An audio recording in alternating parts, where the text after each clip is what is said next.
les fondamentaux du design intérieur.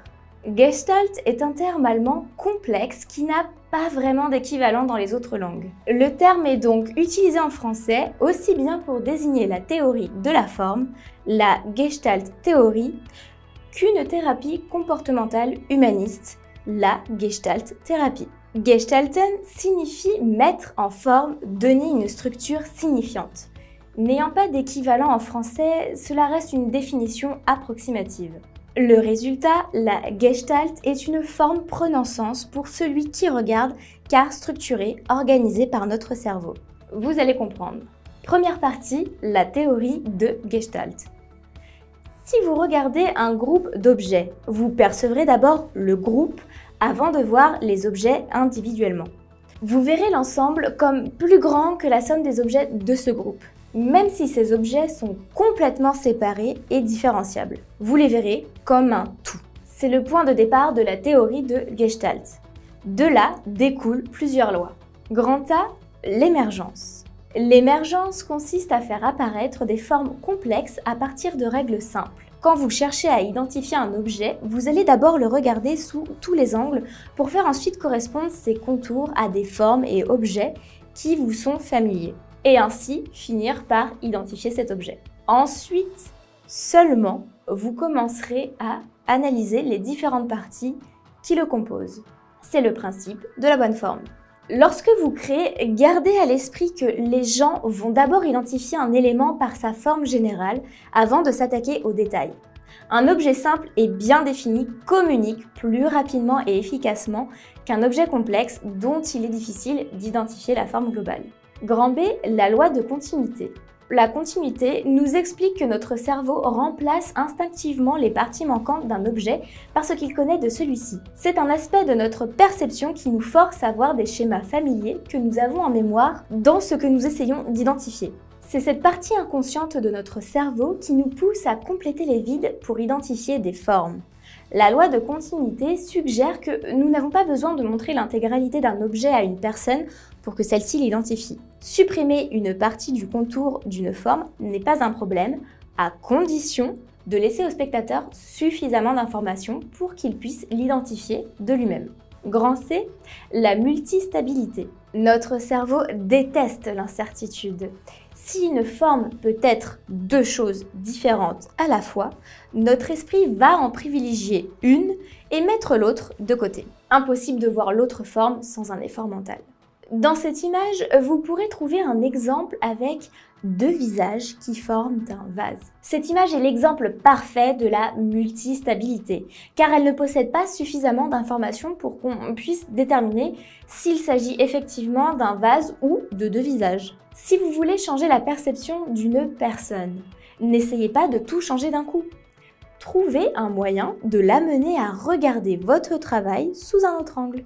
Ensuite, renforcez ce nouveau point de vue en affaiblissant la perception de l'angle original. Grand D, l'invariance. L'invariance est une propriété de la perception qui nous dit que les objets sont reconnus indépendamment de leur orientation, échelle et contexte. Comme nous voyons souvent les objets sur différentes perspectives, nous avons développé la capacité de les reconnaître dans n'importe quelle situation. Imaginez que vous pouviez reconnaître quelqu'un que s'il ne se tenait en face de vous, mais que ce soit impossible de profil ou de dos. L'invariance nous permet heureusement de ne pas subir ce problème. L'idée fondamentale, c'est que les principes de Gestalt ne sont que des moyens d'influencer nos perceptions et donc des guides pour nous aider sur notre manière de communiquer par l'objet. Ces principes sont le cœur du langage visuel dans lequel nous évoluons. Grand 2, les principes de Gestalt. La plupart de ces principes sont relativement faciles à comprendre. Une règle commune les lie tous. Tous égaux, des éléments qui sont reliés par X tendent à être perçus comme regroupés en unités d'ordre supérieur. Cette règle a été établie par Stephen Palmer. Beaucoup des principes qui suivent adoptent cette règle, la loi de la bonne forme. En présence d'une forme complexe ou ambiguë, l'œil préférera percevoir un ensemble de formes très simples. C'est le principe fondamental de la théorie Gestalt. Nous préférons les choses simples, claires et ordonnées. Instinctivement, ces choses sont plus rassurantes. elles nous prennent moins de temps à assimiler et présentent moins de mauvaises surprises. Quand nous sommes confrontés à des formes complexes, nous avons tendance à les réorganiser dans notre esprit pour en composer un ensemble de formes simples ou une seule forme plus simple. Sur l'image de gauche, vous allez plutôt voir un cercle, un rectangle et un triangle, comme montré à droite, que la forme complexe que compose cet ensemble. Dans ce cas, voir trois objets simples distincts est bien plus simple que de voir une seule forme complexe. Dans d'autres cas, il est plus simple de voir un seul objet simple. La loi de fermeture. Quand on regarde un ensemble d'éléments arrangés de manière complexe, on a tendance à y chercher une forme familière. La loi de fermeture cherche la simplicité. La fermeture est l'opposé du résultat de la bonne forme. Avec la bonne forme, on simplifie un ensemble en un groupe de formes basiques. Tandis qu'avec la fermeture, on remplit les vides d'une forme ou d'un ensemble de formes pour en imaginer une image complexe, familière. Notre œil va remplir les parties manquantes pour construire la forme finale dans notre esprit. Sur l'image ci-dessus, vous pouvez voir un triangle blanc alors même que l'image n'est composée que d'un ensemble de trois formes ressemblant à Pac-Man. Sur l'image de droite, vous voyez un panda, alors que le dessin n'est composé que de formes grossières et incomplètes. Voir un panda et un triangle est plus simple que d'essayer de donner du sens à chacune des formes qui le composent. La fermeture peut être pensée comme une colle liant les éléments ensemble. C'est la tendance de l'esprit humain à chercher des formes reconnaissables dans son environnement. La clé de la fermeture est de fournir suffisamment d'informations pour que l'œil finisse le travail tout seul. S'il manque trop d'éléments, la forme ne sera perçue que comme un ensemble de formes disparates et incompréhensibles. Si trop d'éléments sont présents, il n'y a pas lieu de faire intervenir la fermeture. La loi de la symétrie. Notre œil préfère l'ordre au chaos. La symétrie nous donne un sentiment de solidité et d'ordre que nous avons tendance à rechercher. Il est donc dans notre nature de préférer l'harmonie au chaos. Ce principe nous conduit à vouloir équilibrer nos compositions. Elles n'ont cependant pas besoin d'être parfaitement symétriques pour être équilibrées. Voici trois paires d'accolades. Le principe de proximité que nous verrons plus bas dans ce module pourrait nous suggérer que nous voyons autre chose. Mais ce n'est pas le cas. C'est donc que la symétrie prend le pas sur la proximité. On ne voit pas 6 accolades, mais 3 paires, 3 groupes de 2 accolades. Ce principe fonctionne de telle sorte que lorsque nous percevons une symétrie entre plusieurs éléments, nous avons tendance à les associer pour former des groupes. N'oublie pas de t'abonner à notre chaîne pour ne manquer aucune de nos prochaines vidéos. Et surtout, pense à liker si le contenu te plaît. Comme notre œil cherche en priorité la symétrie et l'ordre, ces principes peuvent être utilisés pour communiquer efficacement et rapidement. La figure et le fond. Les éléments sont perçus soit comme des figures, premier plan, soit comme un fond, arrière-plan. Le principe de figure et fond fait référence à la relation entre les éléments positifs et les espaces négatifs.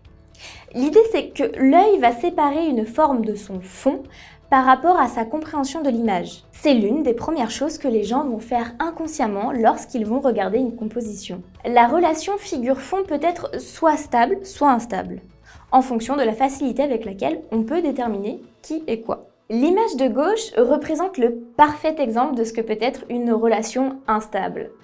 En effet, vous allez soit voir un verre, soit deux visages qui se font face. Tout dépend de ce que vous considérez comme étant le premier et l'arrière-plan.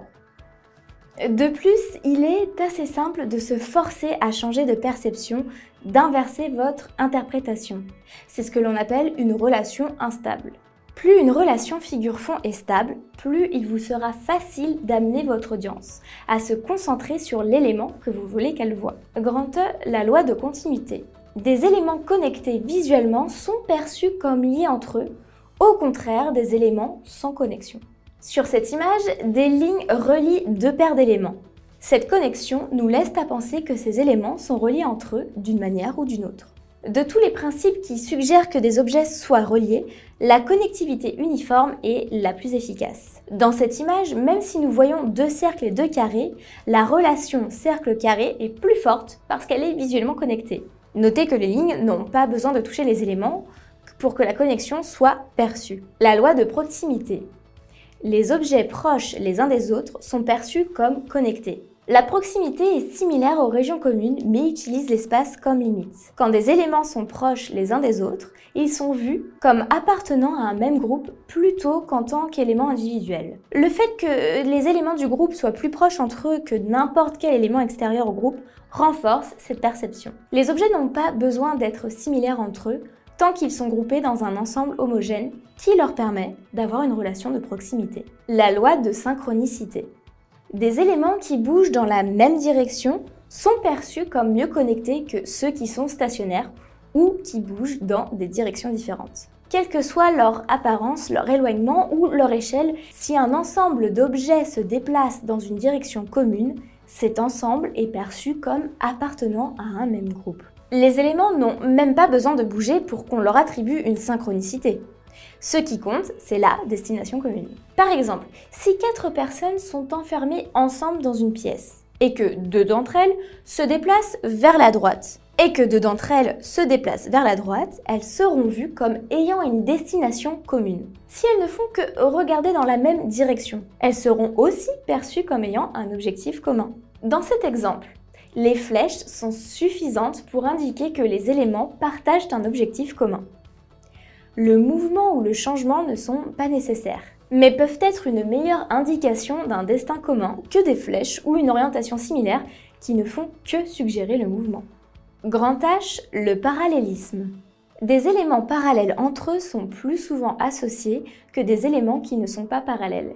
Les lignes sont souvent interprétées comme pointant quelque chose ou bougeant dans une direction. Des lignes parallèles perçues comme pointant ou bougeant dans la même direction sont automatiquement associées entre elles par l'œil. Notons que pour que le parallélisme soit perçu, les lignes peuvent très bien être des courbes ou des formes, à condition que ces dernières soient un minimum composées de lignes. La loi de similitude. Des éléments qui partagent des caractéristiques similaires sont mieux associés par l'œil que des éléments qui ne partagent pas ces caractéristiques. N'importe quel type de caractéristique peut créer une similarité entre objets, couleur, forme, taille, texture, etc. Lorsque quelqu'un remarque une ou plusieurs caractéristiques entre objets, il associe consciemment ou non ces objets. Sur l'image ci-dessous, les cercles rouges sont associés aux autres cercles rouges et les cercles noirs au noir grâce à leurs couleurs similaires. Les cercles rouges et noirs sont dissociés les uns des autres, bien que ceux-ci soient tous des cercles. Grand J, le point focal. Des éléments avec un point d'intérêt, une emphase ou une différence attireront et retiendront l'attention du spectateur. Ce principe suggère que votre attention sera d'abord dirigée vers des points de contraste, des éléments qui diffèrent du reste en quelque sorte. Dans cet exemple, votre œil devrait d'abord être attiré par le carré. C'est une forme différente, d'une couleur différente du reste du schéma. De plus, une légère ombre vient ajouter un peu d'emphase. Le principe du point de focale est notamment très utilisé pour nous aider à identifier rapidement les points importants d'un environnement inconnu. Les principes de similitude et de point de focale sont connectés. Le point de focale ne peut pas être perçu sans la similitude qu'il existe entre les autres éléments autour de celui-ci. Grand K, les expériences passées. Les expériences passées de l'observateur influencent la perception que celui-ci a des éléments qu'on lui présente. C'est probablement l'un des principes les plus faibles de la Gestalt. Groupés avec d'autres principes, les autres principes prendront toujours le pas sur les expériences passées. Notre expérience est unique, elle est propre à chaque individu. Il est donc difficile de faire des suppositions sur la manière dont elle influence notre perception. Cependant, il y a quelques expériences que nous partageons, comme les connotations que nous donnons aux couleurs.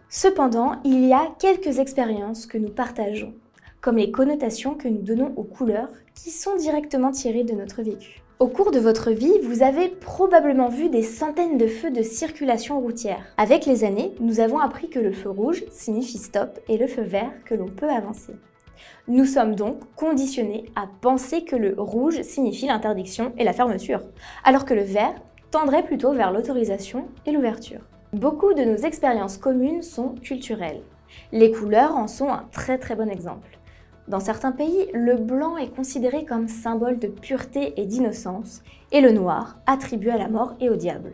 Dans d'autres pays, ces interprétations sont inversées. Les conventions émergent souvent d'expériences communes, mais il est important de se rappeler que l'on ne partage pas tous les mêmes expériences.